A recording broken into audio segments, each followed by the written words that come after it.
Usually when we talk about a book release, there's this expectation of a really standard, civilized literary reception. Right, yeah, like a very measured, polite exchange of ideas over some coffee or maybe wine. Exactly. You get a few glowing reviews in a major paper, maybe a somewhat harsh critique from a rival academic. A quiet little book tour. Right. And everyone just moves on. It's basically polite society doing what polite society does. But then you step into the world of post-war Paris. Oh, yeah. 1949. Yeah, 1949. And suddenly that polite literary world is just completely shattered. It really is. We're looking at the release of a single book that didn't just ruffle a few feathers. It caused an absolute, totally unprecedented societal meltdown. Just massive. I mean, we're talking about Albert Camus, the famous untouchable existentialist himself, throwing this massive machismo-fueled tantrum. Literally accusing the author of making a mockery of the French male. Yes. And we're talking about the Vatican immediately taking action to place this book on their infamous banned books list. And, okay, my absolute favorite detail from the Wikipedia historical summaries. Oh, the professors. Yes, these respected tweed-wearing university professors were literally hurling this massive 900-page text across rooms in sheer, unadulterated rage. It's the absolute definition of a cultural earthquake. Totally. Because when a philosophical text elicits that kind of visceral, actual physical reaction from the intellectual elite, you've hit a nerve that goes way deeper than mere academic disagreement. Right. You have literally threatened the very bedrock of their reality. I mean, they aren't throwing the book because they disagree with the prose style. Right. Yeah. They're throwing it because it's dismantling their power in real time. Exactly. And that is exactly what we're going to explore today on this deep dive. It's a huge topic. To figure out how she caused such a meltdown, we are pulling from a really massive stack of research today. We've got an extensive biographical profile from the Stanford Encyclopedia of Philosophy, some really intense academic analyses of feminist theory from the International Journal of Humanities, Social Science and Management. The IJHSSM paper is fantastic, yeah. Oh, it's so good.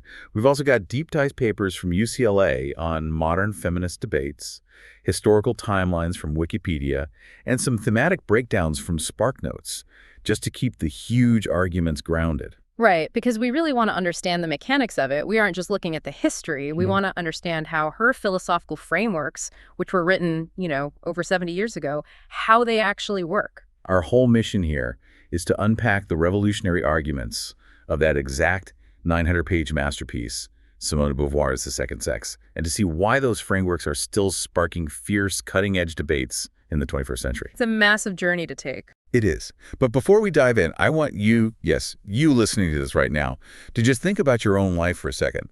Think about the invisible societal rules you follow every single day without even realizing it. The things you just do automatically. Right, just because that's how it's always been done, or that's just human nature. The way you dress, the way you speak in a meeting, the expectations you have for your own future. Keep that feeling of invisible boundaries right in the back of your mind. Because that is exactly the matrix that Simone de Beauvoir decided to unplug from. Yes, that's a perfect framing. Because to truly grasp the magnitude of the second sex, we can't just, crack open page 1. No, we first have to understand the mind that wrote it. Right. I mean, how exactly does a devout, strictly raised bourgeois Catholic girl turn into the godmother of existential feminism? Okay, let's unpack this, because her origin story is just fascinating. Simone de Beauvoir was born in Paris in 1908 into this very traditional upper-middle-class Catholic family. Extremely strict. Very strict. The expectations for her were incredibly rigid. You go to school, you behave, you marry well, you have children, you maintain the social order. The standard playbook. Right. And in her childhood, she was devout. She was totally all in on the program. But then at the age of 14, something profound happens. She simply decides, with this almost terrifyingly calm clarity, that God doesn't exist. She just loses her faith entirely. Completely. And what's fascinating here is that this loss of faith wasn't a moment of despair for her. Usually in these biographical profiles, like the one we're pulling from the Stanford Encyclopedia, A loss of faith is this huge crisis. Like a dark night of the soul type thing. Exactly. But for Beauvoir, it was a catalyst. The realization that there was no divine plan essentially meant that human beings were entirely responsible for creating their own meaning. Wow. Yeah, this exact moment propels her toward philosophy. And it's compounded by the fact that her family actually loses their class status and their wealth around 1919. Oh, I see. So that traditional bourgeois expectation of a comfortable, arranged marriage, suddenly that's completely off the table. She has to pivot. Right. She has to rely on her intellect to survive, to basically secure her own economic independence. And her intellect was terrifyingly sharp. By age 21, she takes the aggregation exam in philosophy. Yeah. Now, we don't need to get bogged down in the intricacies of the French educational system. Good, because it's complicated. It really is. But the main takeaway is that this is the most grueling, hyper-competitive academic gauntlet in all of France. Oh, absolutely. It's the ultimate gatekeeper for the intellectual elite. Right. And she passes it at 21, making her the youngest person ever to do so. Yeah. And she finishes second in the entire country. Which is incredible on its own, but the context actually makes it even better. Who finished first? Jean-Paul Sartre. Yep. But here's the kicker. Sartre was taking the exam for the second time. He had failed it previously. Exactly. He had an entire extra year to study. It was Beauvoir's first try. She was just raw, unpolished, and inherently brilliant. Truly a genius. So they meet, and they form this legendary intellectual and romantic bond. In 1929, they make their famous pact. They agree to be essential lovers. Right, essential, meaning their bond is foundational, permanent, and intellectually supreme. But they allow for what they called contingent loves. Contingent loves, meaning open relationships. Yeah, exactly, meaning they can have affairs and romances with other people as long as they disclose absolutely everything to each other. Total radical transparency. Which was just an insanely radical arrangement for the 1920s. Totally unheard of. But if we connect this to the bigger picture, her personal diaries, which were published much later, reveal a much more complex and, frankly, messier reality. Very messy. While she maintained this lifelong pact with Sartre, she experienced these profound, highly passionate, contingent loves that often seemed to completely eclipse her dynamic with him. Yeah, most notably her really intense transatlantic affair with the American author Nelson Algren. When Beauvoir died in 1986, she wasn't buried wearing anything Sartre gave her. She was buried wearing the silver ring Algren had given her. See, that detail always just stops people in their tracks. It highlights a really intense friction in her life. And this is where I have to kind of have to push back a little on the mythology of Beauvoir here, or at least admit some confusion. Okay, let's hear it. If Beauvoir is the ultimate champion of absolute freedom, right? And she clearly had these deeply passionate contingent loves like Algren. Why on earth did she honor this lifelong pact with Sartre? Especially when her diaries show it often brought her intense jealousy and disappointment and pain. That's a fair point. Isn't staying in a painful arrangement a massive existential contradiction? This raises an important question, and it's one scholars have really wrestled with for decades.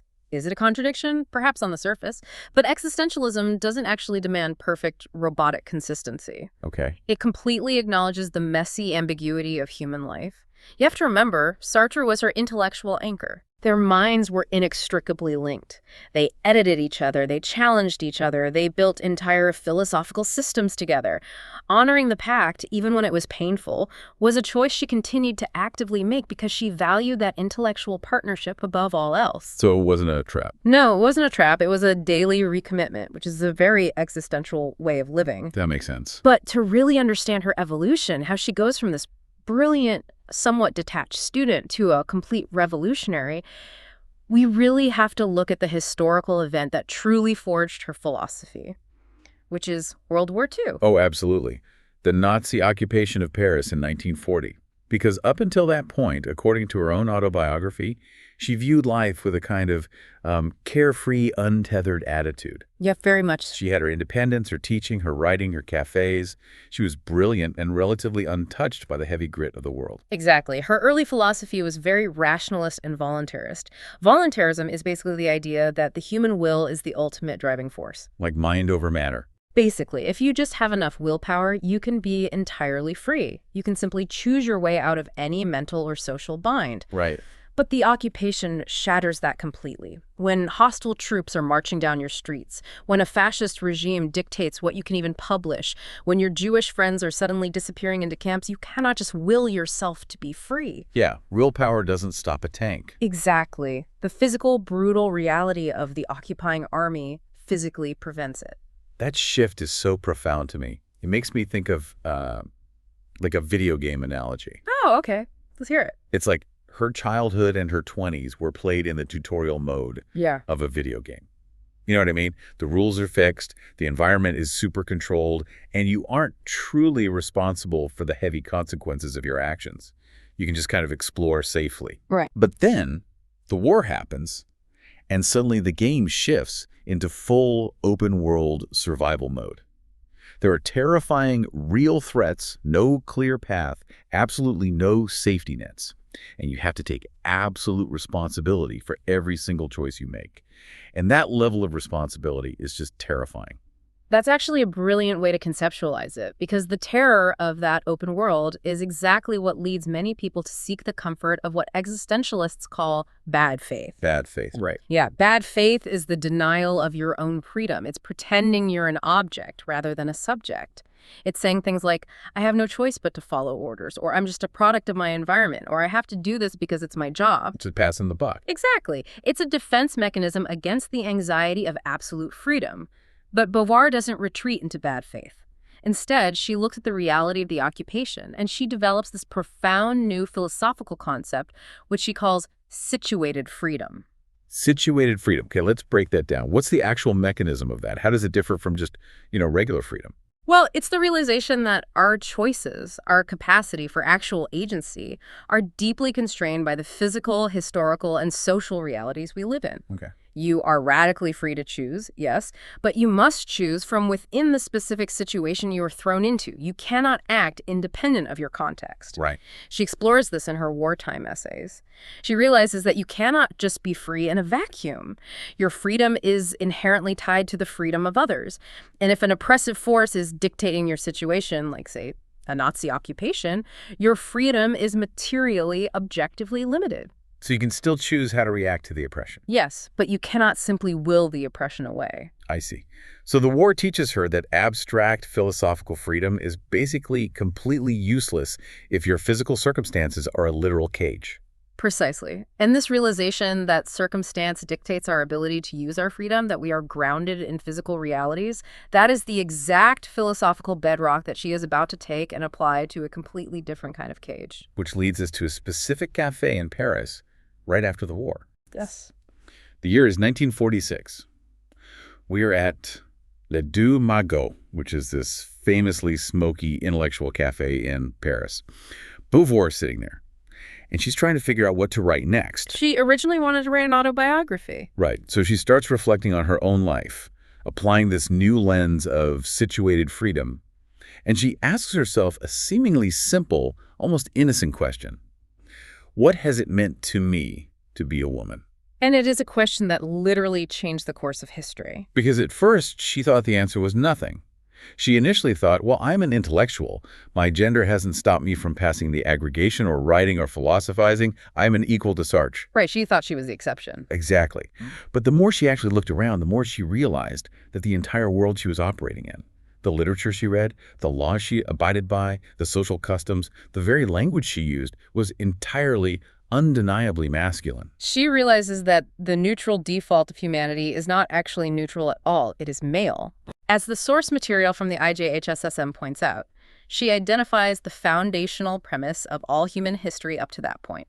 And the premise is, humanity is male, and man defines woman not in relation to herself, but as relative to him. Here's where it gets really interesting to me, because she doesn't just write a manifesto complaining that men have it better. No, not at all. She brings in the heavy philosophical artillery. She takes the Hegelian master-slave dialectic and applies it directly to gender dynamics. Yes. And I want to pause here because we can't just gloss over Hegel. That's heavy stuff. How exactly does this dialectic work, and how does she map it onto men and women? Okay, so let's dive into the mechanism of Hegel's dialectic. Hegel theorized about how self-consciousness develops in humans. He imagined this hypothetical scenario where two independent human consciousnesses meet for the very first time. Okay. According to Hegel, they don't just, shake hands and say hello. They engage in a struggle for recognition. Each one wants the other to recognize them as the absolute essential subject. Like, I am the main character. Exactly. This struggle escalates into a literal life-or-death battle. Eventually, one person values their biological survival more than their freedom, so they yield. They give up. Right. The one who wins becomes the master, or the subject, and the one who yields becomes the slave, or the other. So the master gets the recognition, and the slave is relegated to just serving the master's reality. Exactly. Now, Beauvoir takes this dynamic, and she brilliantly maps it onto gender. In the historical framework of patriarchy, man positions himself as the master, the subject. He is the absolute. He represents what existentialists call transcendence. Transcendence, meaning reaching outward. Yes, engaging in active, creative, world-making projects. The subject acts, he invents, he explores, he shapes history.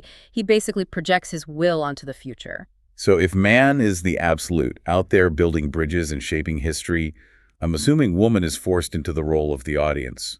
The one just, maintaining the home so he has a place to return to. That's exactly it. Woman is cast as the other. She is doomed to what Beauvoir calls immanence. Yeah.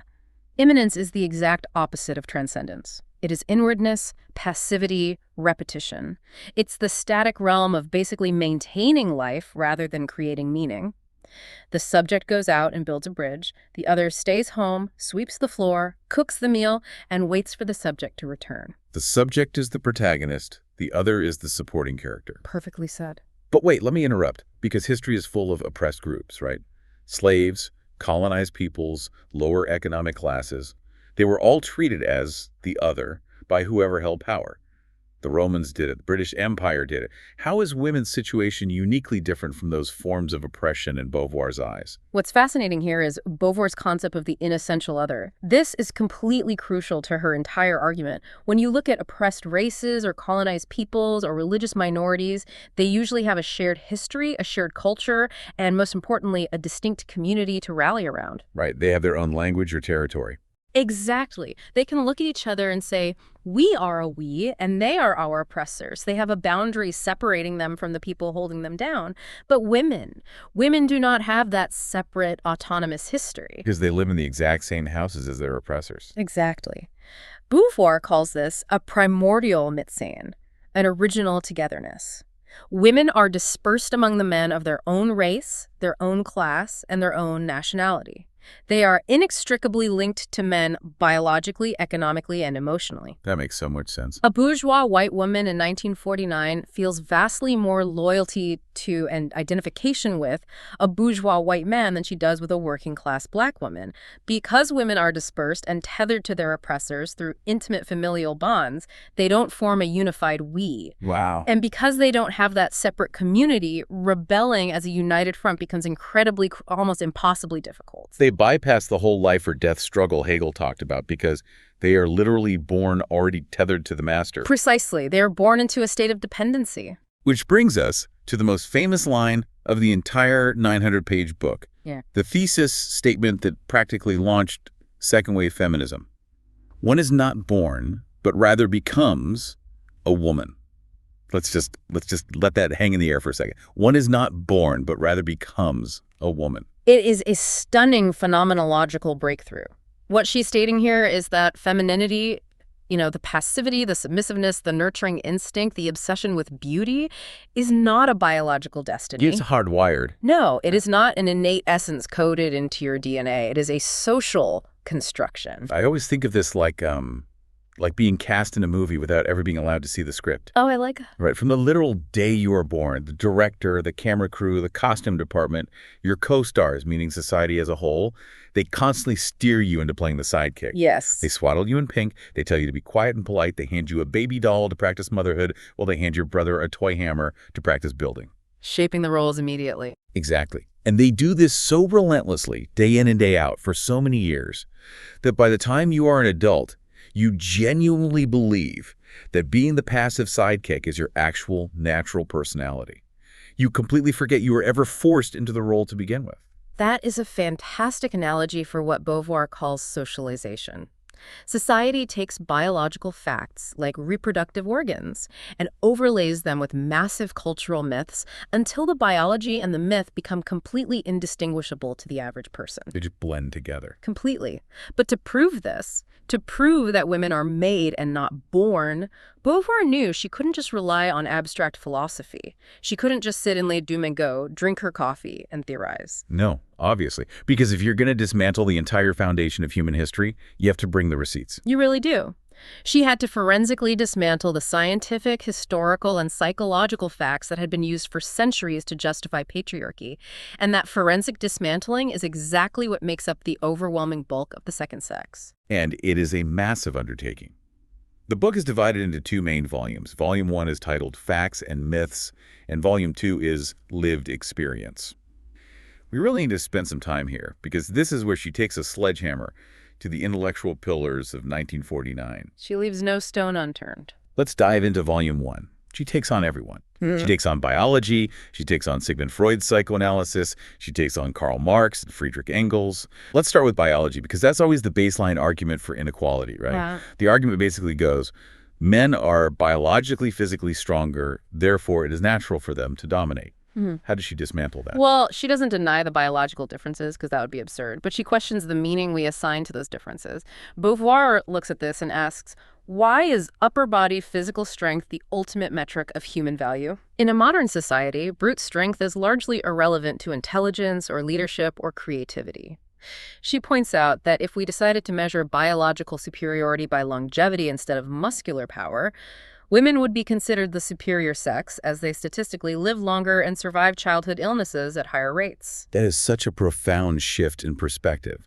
She's saying that society chose upper body strength as the gold standard specifically because it benefits men, not because it is an objective measure of human worth. Exactly. The biology exists, but the value of the biology is a human invention. Yes. She argues that physical facts only have the meaning that a specific society grants them. If a society values lifting heavy rocks, men have the advantage. If a society values endurance and longevity, women have the advantage. The biological fact is a situation, but it is not a destiny. Okay, what about Freud? Because in the 1940s, psychoanalysis was practically a religion among the intelligentsia. Freud argued that anatomy is destiny, and he built his entire model of female psychology around penis envy, the idea that women are psychologically scarred because they lack male anatomy. How does she take on the father of psychoanalysis? Beauvoir goes straight at the underlying mechanism of Freud's theory. She points out that Freud assumes that the male body is the default, the norm, the subject. Therefore, the female body is automatically viewed as a mutilated male body. A lesser version. Right. Beauvoir argues that penis envy isn't a biological or anatomical reality at all, it's a social reality. If a young girl envies her brother, it's not because she literally wants his anatomy. It's because she recognizes, even at a very young age, that his anatomy grants him access to transcendence. Oh, wow. It grants him freedom, power, and the ability to move through the world without restriction. What the girl envies is the privilege associated with the symbol, not the biological organ itself. Freud confused a social hierarchy with a psychological absolute. She just completely flips the script. She turns his biological absolute into a critique of social power. That is brilliant. And then she does the same thing with Marx and Engels, right? I mean, she was very sympathetic to socialism, but she found their view on women deeply lacking. Yes, she did. Engels claimed, in a very famous text, that the historical defeat of women came about because of the invention of bronze, agriculture, and private property. Okay. Basically, once men had property, they needed to control women to ensure their heirs were legitimate. Engels argued that gender inequality is purely an economic byproduct. If you destroy capitalism and private property, gender inequality will just magically disappear. But Beauvoir says no, it's not that simple. Exactly. Beauvoir looks at the historical record and says, there is simply no evidence to support this claim. She points out that you can't reduce the oppression of women merely to economics. Economic reductionism fails to explain the psychological and existential depths of misogyny. Yeah, right, it's deeper than just money. Right. Even in socialist societies, which she actually traveled to and observed, women were still treated as the other, still burdened with the entirety of domestic labor. You have to address the existential dynamic of the subject and the other, not just the ownership of the means of production. Okay, so once she proves that science, psychology, and history don't naturally justify this hierarchy, she has to answer a much harder question. If it's not biological destiny, how does a woman actually experience this socialization from day one? How does the myth become reality? Which leads her into Volume 2, Lived Experience. This is where she traces the literal life cycle of a woman from childhood to old age. And the details she pulls here are staggering. She starts with childhood. She describes how boys are told they are little men by age 3 or 4. They are encouraged to climb trees, to get dirty, to fight, to conquer the world. They are pushed toward transcendence. They learn that their bodies are tools to act upon the world. But a girl is taught her feminine destiny. She is kept clean, told to be agreeable, praised for being pretty rather than being brave. And then comes puberty, which Beauvoir writes about with such intensity. She describes the onset of puberty and the discovery of sexuality for a young girl as a deeply alienating phenomenon. She actually compares it to a trauma as painful as weaning. Because it's the exact moment the young girl realizes that her body is suddenly viewed by society as an object for others, rather than a vehicle for her own action. The boy's changing body makes him stronger, more capable. Exactly, but the girl's changing body makes her a target. She becomes intensely self-conscious. She learns to view herself through the eyes of the male gaze. She essentially splits in two. She is both herself and the object she must present to the world. And the historical quotes she digs up to show how society has viewed the female body are just wild. She went digging through literature and medical journals. I saw this one quote from the SparkNotes summary. She found a claim from the British Medical Journal in 1878. Written by a respected doctor, a man of science. Oh, I know the one. It literally stated, "It is an indisputable fact that meat goes bad when touched by menstruating women." It's just so absurd. But it perfectly illustrates her point about the eternal feminine myth. Men who have historically been the sole authors of history, religion, and science have projected all their fundamental fears about nature, mystery, life, and death entirely onto the female body. The myth of the eternal feminine traps women in unrealizable, contradictory ideals. Right, it's the classic virgin-whore dichotomy. Exactly. You are either the pure, sanctified, angelic virgin, or you are the terrifying, impure force of nature that rots meat and ruins men. Both of those archetypes are incredibly objectifying. Both rob the actual individual woman of her humanity and subjectivity. You aren't a person. You are a symbol of nature. Let's talk about her view on marriage, because she dedicated a massive section to it, and she did not hold back at all. She viewed traditional marriage, as it existed in the 1940s, as a perverted institution that essentially destroys women. She quotes Sophia Tolstoy, the wife of Leo Tolstoy. Sophia was brilliant. She hand-copied War and Peace multiple times, yet she was completely overshadowed and trapped. Beauvoir quotes Sophia's diary regarding marriage. "You are stuck there forever, and there you must sit." Beauvoir saw the division of labor in traditional marriage as fundamentally unjust and existentially crushing. The husband is out in the world engaging in production. He is creating, working, transcending, leaving a mark on the world. The wife is confined entirely to reproduction and domestic labor. And she describes housework in the most depressing, albeit completely accurate, existential terms. She writes that housework is essentially holding away death, but also refusing life. It's a Sisyphean task. I clean the floor, it immediately gets dirty again. You cook a meal, it is eaten, you must cook again tomorrow. You wash the clothes, they are soiled, it never ends, and it produces nothing permanent. It's pure imminence. Pure imminence. It leaves the woman riveted to her body and her domestic sphere, preventing her from participating in the broader production of society. She is basically maintaining the conditions of life so that her husband can actually live it. Okay, here is where I really need to push back. Because when you read some of Beauvoir's descriptions of women in these domestic roles, she sounds incredibly harsh. She uses phrases like woman parasite to describe certain housewives.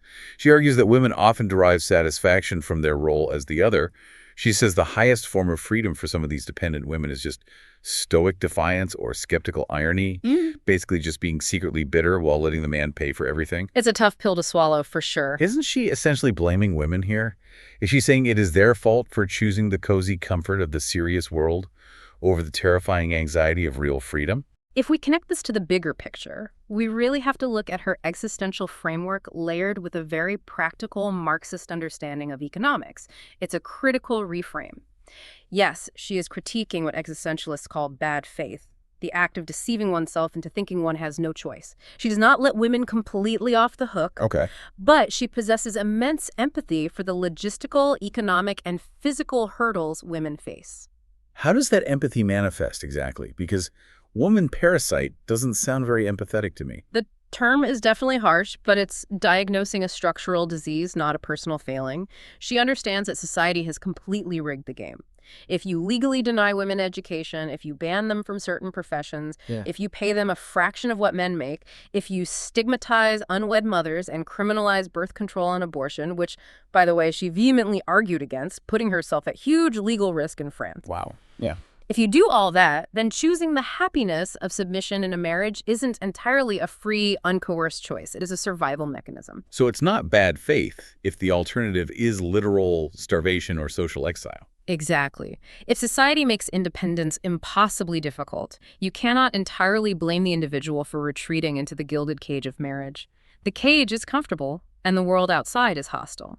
She is demanding that the structure change, that women gain economic independence, bodily autonomy, and equal rights, so that women actually have the concrete means to choose freedom.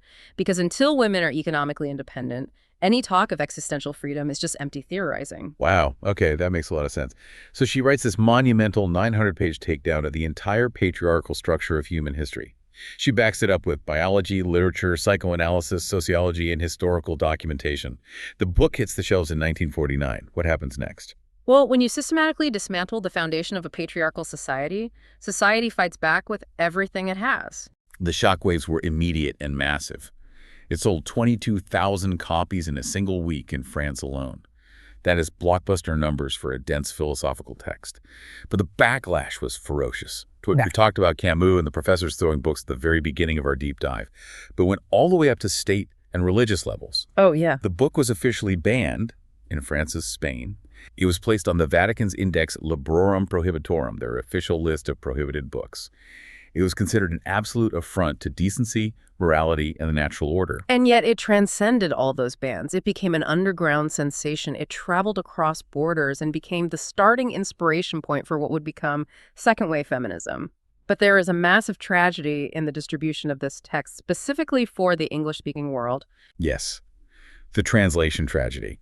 This part of the research completely blew my mind. So, the book is a massive hit, and it obviously needs to be translated into English for the American and British markets. The U.S. publisher, Alfred A. Knopf, acquires the rights. And who do they hire to translate the foundational text of modern feminist philosophy? Do they hire a renowned philosopher? No. A scholar of French literature? No. They hire a man named H.M. Parsley. H.M. Parsley was a zoology professor at Smith College. A zoonologist. Yeah. Whose grasp of the French language was, according to some reviewers at the time, roughly at an undergraduate level. It's astounding. Imagine taking a dense, culturally revolutionary, existential phenomenological masterwork and handing it to a guy who studies bugs. Unbelievable. And essentially telling him, hey, translate this and feel free to cut out all the boring philosophical stuff, because that is exactly what Knopf instructed him to do and exactly what happened. Parsley cut out roughly 15% of the entire book. And it wasn't just that he abridged it to save paper, it's what he cut and how he mistranslated what actually remained. This wasn't just losing a few adjectives here and there. No, Parsley struggled immensely with Beauvoir's delicate, highly technical philosophical vocabulary.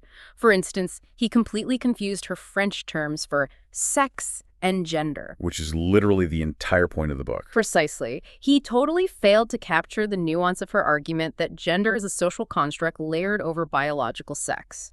When she used specific Heideggerian or Hegelian terms regarding phenomenology, which is the study of how we experience consciousness, Parsley just translated them as colloquial, everyday words. Just totally watering it down. Completely. Furthermore, he completely excised huge swaths of her phenomenological descriptions, particularly her meticulous chapter-long tracking of historical women. He basically deleted the names of dozens of female historical figures that Beauvoir had painstakingly researched to prove her points. So what does this all actually mean for the English-speaking world? How much of our entire understanding of second-wave feminism was warped because a zoologist was holding the red pen? Philosophically, the damage was immense and lasted for decades.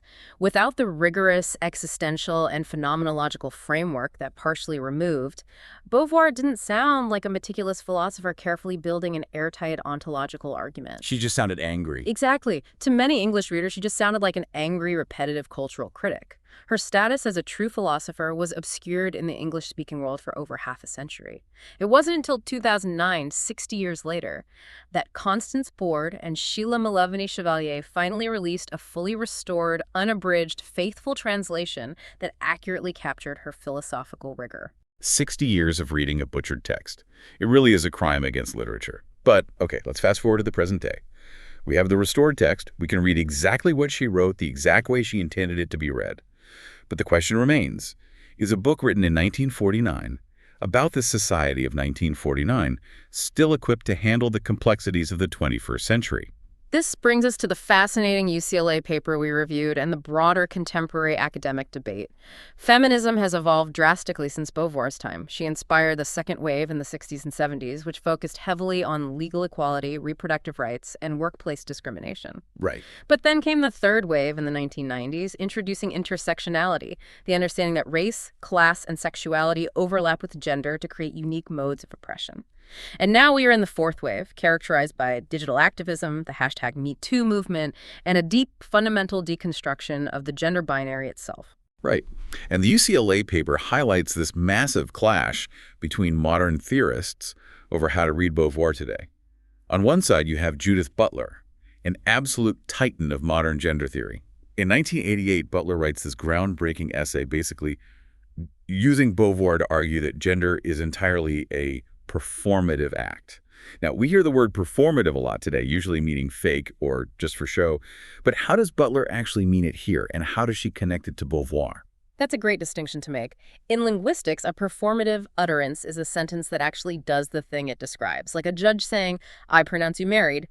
The words don't just describe a marriage, they legally create the marriage. Interesting. Butler applies this mechanism directly to gender. She reads Beauvoir's line, "One is not born, but rather becomes a woman," and concludes that Beauvoir is saying gender isn't an internal reality at all. Gender is just a series of acts, the way you walk, the way you talk, the clothes you wear. So it's an action, not an essence. Exactly. By performing these acts every single day, you create the illusion that there is an internal core gender.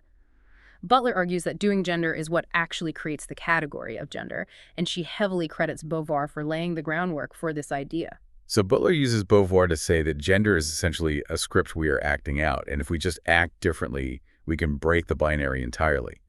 But then you have scholars like Toril Moy and Sarah Heinemann pushing back hard against Butler's interpretation. They argue in the late 90s that reading Butler's postmodern concept of performativity into Beauvoir is anachronistic-like. It's projecting a modern 1990s Anglo-American framework backward onto a 1940s French phenomenologist. Yeah.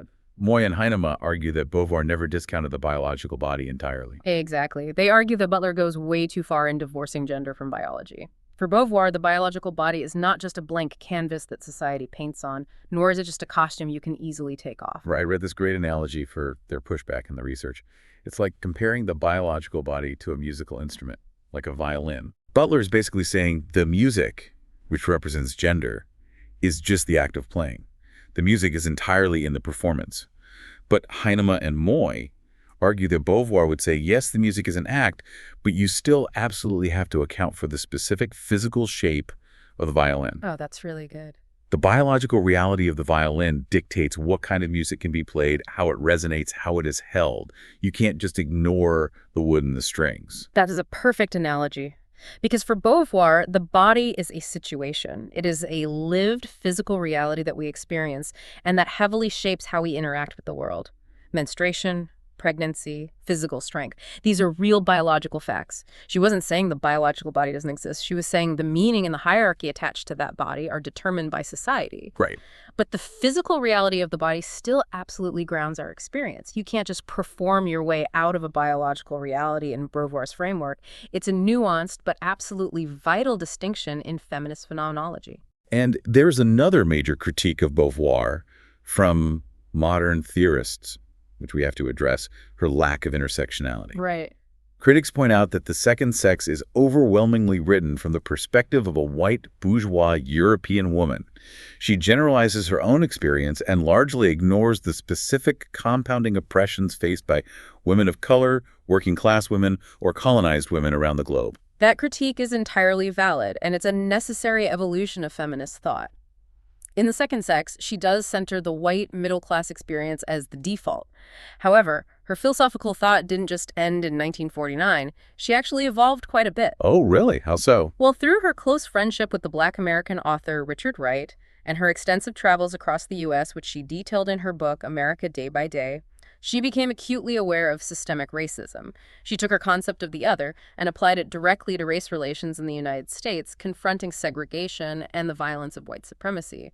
She realized that the mechanisms of othering were universal, even if the specific situations were different. And she didn't stop there. Later in life, in 1970, she wrote a massive book called The Coming of Age, where she applied that exact same forensic analysis to the elderly. Yes, she did. She showed how capitalist societies take older people and turn them into the other, basically stripping them of their humanity, their sexuality, and their dignity simply because they are no longer seen as economically productive. She showed how society pretends that aging is just a biological fact, while actually layering it with cruel social myths. It really shows the incredible versatility of her philosophical framework. So to push back against her modern critics for just a second. Yes, she lacked a fully intersectional lens in 1949. She missed huge blind spots regarding race and class dynamics in The Second Sex. Yeah. But isn't hitting her hard for that slightly unfair? I mean, she practically invented the analytical framework to deconstruct otherness. True. She wrote the blueprints for how to take apart an oppressive system. Can we really blame the architect for not building the entire modern city all by herself? This raises an important question about how we engage with foundational historical texts.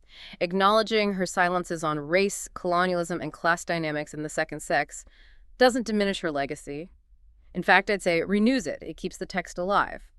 Because the framework she built, the mechanism of the subject and the other, the understanding of socialization, the demand for significated freedom, is a tool. A tool that anyone can pick up and use for their own situation. Exactly. It allows global, intersectional feminists to take her tool and apply it to non-binary identities, to transnational boundaries, to overlapping systems of systemic oppression that Beauvoir herself may never have experienced or fully understood. Her existential insight that identity is a continuous process of becoming rather than a fixed, static state persists as a profound challenge to any system that tries to define you rather than letting you define yourself. Okay, let's bring this all together. We have journeyed from a strict bourgeois Catholic childhood through the existential awakening of World War II into a smoky Parisian cafe where a single, simple question sparked a 900-page masterwork. It's been quite a ride. We watched that book dismantle Hegel, Freud, and Marx. We watched it weather Vatican bans, professors' tantrums, and just terrible zoological translations, only to emerge as the foundational text of modern feminism, still being fiercely debated by the brightest minds of the 21st century. Ultimately, The Second Sex wasn't just a book about women. It was a massive, rigorous, existential inquiry into human freedom. Beauvoir showed us exactly how society disguises cultural choices as biological destiny. She demanded with forensic precision that we stop looking at inequalities as natural or ordained by God or science and recognize them for what they actually are. Which are structures built by human beings. Right, and structures built by human beings can therefore be dismantled by human beings. And that brings me back to you, the listener. Earlier, I asked you to think about the invisible rules in your own life. Having gone through this deep dive, where are you accepting a myth as a fact? Where are you playing the sidekick because society handed you the script and you just started reading the lines? Where might you be choosing the comfortable safety of the serious world, just doing what is expected of you, over the terrifying, beautiful freedom of writing your own script and taking absolute responsibility for your own life? It is not an easy question to answer. Freedom, as Beauvoir knew intimately, is fraught with anxiety. No, it isn't easy, but it's the only way to actually live. And I want to leave you with one final provocative thought to mull over on your own, a thought experiment that builds on Beauvoir's work but looks entirely to the future. A lot of Beauvoir's argument rests on the physical burden of reproduction, how biology was used to tether women to imminence.